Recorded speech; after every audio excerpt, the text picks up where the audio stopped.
हरिओम. भगवद्गीता बोध योगदास श्री जय गणेश जोशी यांनी केलेले निरूपण. अध्याय 16 दैवासुर संपद विभाग योग.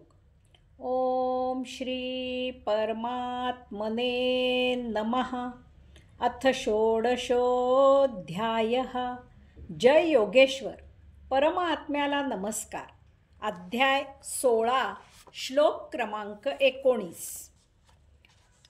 तान अहम द्विशतः क्रूरान संसारेषु नराधमान क्षिपामि अजस्रम अशुभान आसुरीषु एव योनिषु. त्या द्वेष करणाऱ्यांना, क्रूर कर्म्यांना, मानवतेला काळीमा फासणाऱ्यांना, अपवित्र लोकांना मी वारंवार आसुर योनीतच ढकलत असतो. आसुर वृत्तीचे लोक स्वतःबरोबरच इतरांच्या अंतरात्म्याचा द्वेष करतात. ते कोणाचाच आदर राखत नाहीत. वास्तविक प्रत्येक चराचरात भगवंत श्री व्यापलेले आहेत. येथील प्रत्येक वस्तू आत्मतत्वाने ओथंबलेली आहे. प्रत्येकातील त्या आत्मतत्वाचा प्रत्येकानेच आदर आणि मान राखला पाहिजे. परंतु या असुरवृत्तीच्या लोकांना कसला ना काही विधिनिषेधच नसतो. जनाचीच नव्हे तर स्वतःच्या मनाचीही लाच ते कोळून प्यायलेले असतात. ते स्वतःच्या फायद्यासाठी दुसऱ्याचा विचार न करता सर्वांशीच अतिशय निर्दयपणे वागत असतात. धर्म, न्याय, नीती झुगारून अतिक्रूर कर्म करतात. मानवतेला लांछनास्पद व्यवहार करतात. यात बिचारे सज्जन सरळ स्वभावाचे लोक भरडले जातात. भगवंत श्री सांगत आहेत की अशा या नराधमांना ते सतत आसुर योनीतच ढकलतात. अशांचा पुनर्जन्म आसुर योनीतच होत असतो. यातून त्यांची सुटका नाही. त्यांनी केलेल्या प्रत्येक पापाचा एक एक भोग त्यांना उपभोगावा लागतो. इतरांना दिलेल्या दुःखाचा हिशेब स्वतः दुःख उपभोगून चुकता करावा लागतो. त्यावेळी केलेल्या पापाची आठवण यांना महा क्लेश देतात. त्यांनी पुन्हा असे दुस्साहस करू नये. सुधारावे आणि मूळ आत्मप्रवाहात यावे आणि आपला आत्मोद्धार साधावा असा यामागे भगवंत श्रींचा हेतू असतो. कारण काही झाले तरी आसुरी वृत्तीचे लोकही भगवंत श्रींचेच आहेत. सज्जन किंवा दुर्जन सर्व त्यांचीच बालके आहेत. कडवट औषधानेच रोग बरा होतो. त्यांना अद्दल घडावी आणि त्यांनी आसुरी वृत्तीचा त्याग करावा यासाठी भगवंत श्री त्यांना पुन्हा पुन्हा आसुर योनीत जन्म घ्यायला लावतात. कर्मयोगाचा नियम महाकडक आहे. जसे कर्म तसे कर्मफळ हा कर्माचा सिद्धांत आहे. तो कोणालाही चुकत नाही. येथे प्रत्येक व्यवहार आत्मनियमाने चालतो. त्याच्या विरुद्ध कोणी व्यवहार केला तर त्याला त्याचे प्रायश्चित्त भोगावेच लागते. परमात्मा ही एक विश्वव्यापी व्यवस्था आहे. त्याचे नियम पाळा आणि त्याप्रमाणे योग प्राप्त करा किंवा भोग उपभोगा.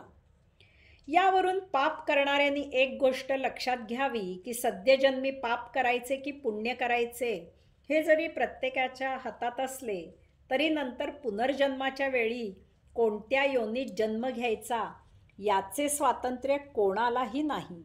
ते फक्त भगवंत श्रीच ठरवत असतात.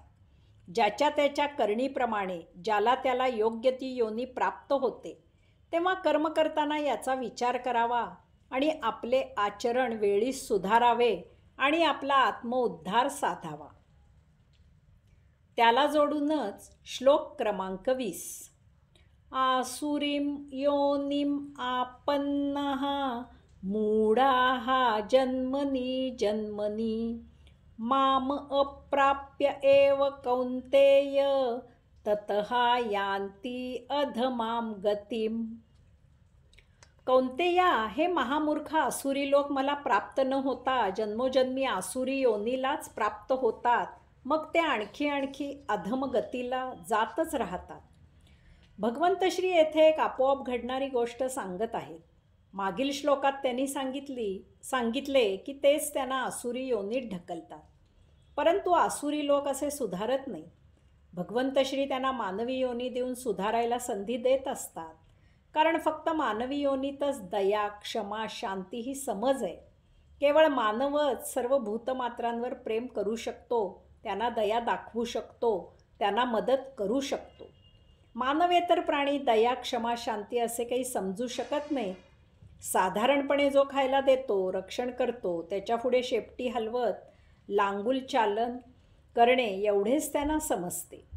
परंतु एखाद्या पाळीव प्राण्याच्या शेपटीवर तुमचा जरी चुकून पाय पडला तरी तो ते समजू शकत नाही आणि तो तुम्हाला अन्नदात्याला चावतो. परंतु मानव हे सर्व समजू शकतो तरीही तो क्रूर कर्मा असतो. असा आसुरी वृत्तीचा पाप करतच राहतो. स्वतःच्या करणीने स्वतःसाठी खड्डा खणतो आणि त्यात पाय अडकवून घेतो. भगवंत श्री त्याला संधी देतात, परंतु तरीही तो त्यापासून धडा घेत नाही आणि आपले अधम क्रूर कर्म चालूच ठेवतो. यामुळे त्याचे संचित पापाच्या राशीने भरभरून वाहते. असा असुर स्वतःच गर्तेत जातो. आता त्याला ढकलावा लागत नाही. एखादा चढावरून उताराकडे गती घेतलेला दगड घरंगळत राहतो, मग त्याला कोणीही थांबवू शकत नाही. त्याची गती कोणीही रोखू शकत नाही. त्याचा मुक्काम नक्की होतो. आपटत, ठेचकाळत, टक्के टोणपे खात खात खाली खाली रसातळाला जायचे आणि कपाळमोक्ष करून घ्यायचा. आसुरी वृत्तीच्या लोकांचे हे असे होते. एकदा गर्तेत जाऊ लागलेली त्यांची गाडी पार तळाला अगदी सर्वात नीच खालच्या योनीलाच जाऊन थांबते. त्यांना नीचातील नीच नरक प्राप्त होतो. तेथे ते आपल्या पूर्वसंचिताचे कुकर्माचे भोग उपभोगत खितपत पडतात. हरिओम.